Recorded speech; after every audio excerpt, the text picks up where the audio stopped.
আগামী জাতীয় সংসদ নির্বাচন ঘিরে বাংলাদেশের রাজনীতিতে যে নীরব পরিবর্তন চলছে সেটাকে হালকাভাবে নেবার কোনো সুযোগ নেই। কারণ এই পরিবর্তন হঠাৎ করে আসেনি, আর এটা কারোর ব্যক্তিগত অনুমান নয়, বরং দীর্ঘ সময় ধরে এই তৈরি হওয়া একটি কৌশলের বাস্তব প্রতিফলন আমরা এখন চোখের সামনে দেখতে পাচ্ছি।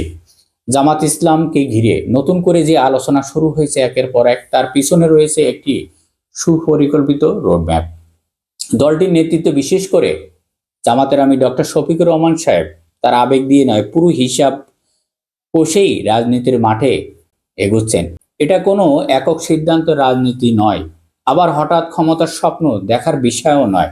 সাম্প্রতিক সময় জগন্নাথ বিশ্ববিদ্যালয় ছাত্র সংসদ নির্বাচনে ইসলামী ছাত্র শিবিরের বড় জয় সেই কৌশলের প্রথম প্রকাশ্য একটি সংকেত।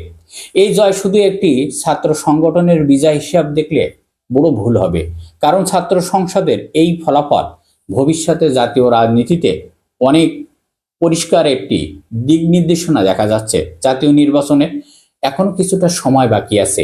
এই সময়টা জামাত ইসলাম ব্যবহার করছে অত্যন্ত ঠান্ডা মাথায়। তারা সামনে এসে কোনো বড় ঘোষণা দেয়নি, বরং ছাত্র শিবিরকে সাথে রেখে তরুণ ভোটারদের মনোভাব বোঝার চেষ্টা করেছেন। সেখানেই তারা সাফল্য পেয়েছে। এখানে আরেকটি গুরুত্বপূর্ণ বিষয় আছে। এই একই ছাত্র সংসদ নির্বাচনকে কেন্দ্র করে বিএনপিও কম চেষ্টা করি নাই। তারেক রহমানও নিজেই চাইছিলেন ছাত্র দলের মাধ্যমে একটি শক্ত বার্তা দিতে। বিদ্রোহী প্রার্থী সামলানো থেকে শুরু করে সাংগঠনিক ভিতরে সমীকরণ বদল সব করার চেষ্টা হয়েছিল, কিন্তু শেষ পর্যন্ত ব্যালট বাক্সের ফলাফল অন্য দিকে ঘুরে গেল। প্রায় 850 ভোটের ব্যবধানে ছাত্র দলের প্রার্থী পরাজিত হয়েছে, আর এই শিবির সমর্থিত প্রার্থীরা ভিপি, জিএস, এজিএস গুরুত্বপূর্ণ পদগুলোতে জয় পেয়েছে। এই ফলাফল বিএনপির জন্য শুধু একটি পরাজয় নয়, বরং তরুণ ভোটারদের মনোভাব নিয়ে একটি বড় সতর্কবার্তা। কারণ এবারে জাতীয় সংসদ নির্বাচনে তরুণ ভোটাররাই মূল চালিকার শক্তি হতে যাচ্ছে। পরিসংখ্যান অনুযায়ী প্রায় 7.5 কোটি তরুণ ভোটার এবার ভোট দেবার যোগ্য, যারা বিগত 15-16 বছর ভোট কেন্দ্রে ধারে কাছে যায়নি। সেই প্রজন্মে এখন বদলে গেছে।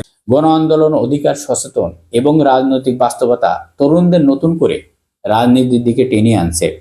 ছাত্র সংসদ নির্বাচনের পর ক্যাম্পাসগুলোতে বড় ধরনের সহিংসতার খবর পাওয়া যায়নি।